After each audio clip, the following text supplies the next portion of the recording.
I've seen way too many people rush out and grab the cheapest lathe add-on they can find, only to end up with a wobbling head that makes every cut feel like a gamble. The regret sets in the minute you try to finish a simple slot and the whole thing just won't stay true.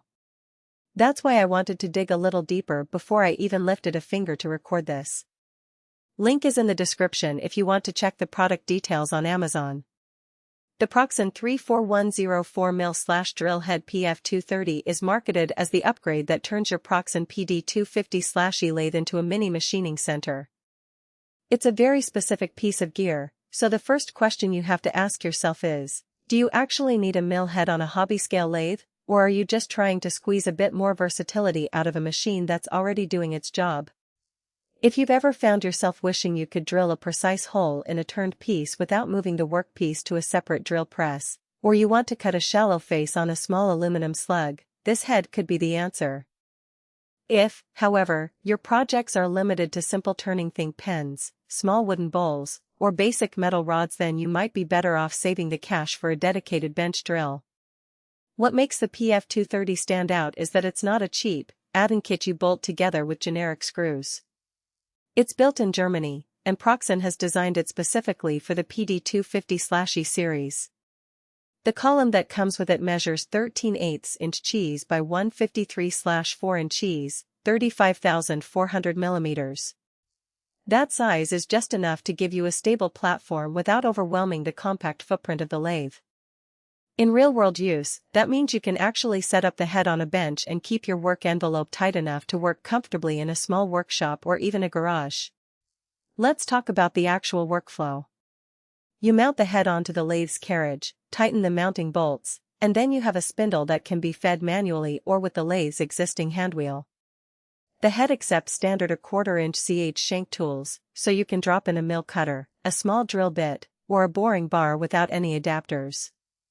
I tried it on a piece of 6061 aluminum, drilling a 3mm hole through a 5mm thick blank. The cutter held perfectly, and the hole came out clean, no chatter, no wandering. On the other hand, when I attempted a deeper slot in a piece of pine, the limited travel of the column meant I had to reposition the workpiece a couple of times, which added a bit of extra handling. One practical strength is that the head is essentially plug-and-play for anyone who already owns a PD250/E. You don't have to buy a whole new machine or redesign your setup. The column's length is generous enough to accommodate most small-scale milling operations, yet it stays under 16 inches, so it doesn't dominate your bench. Because it's a Proxxon product, the tolerances are tight. There's very little wobble when the head is locked into place, which is something you'll notice immediately if you've ever used a cheap aftermarket conversion kit. On the flip side, there are a few trade-offs that are easy to overlook until you actually try to push the head beyond its intended niche. The spindle's power is limited by the lathe's own motor, so you won't be able to tackle hard steel or make deep cuts in thick material. The column's travel, while adequate for light milling, can feel restrictive if you start doing multiple passes on a larger piece. Also, the head doesn't come with a dedicated coolant system, so you'll need to manage chip removal and heat dissipation yourself, something seasoned machinists take for granted with larger mill setups. Who should buy this?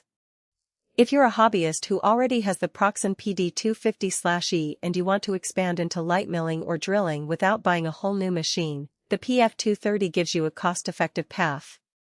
It's also a solid choice for educators or makerspaces where space is at a premium and the curriculum includes both turning and basic milling tasks. The German engineering background means you can expect consistent alignment, which is a big plus when you're teaching students to make precise parts. Who should skip it? If you run a small business that needs to produce production-grade components, or if you already own a full-size benchtop mill, you'll quickly outgrow the head's capabilities.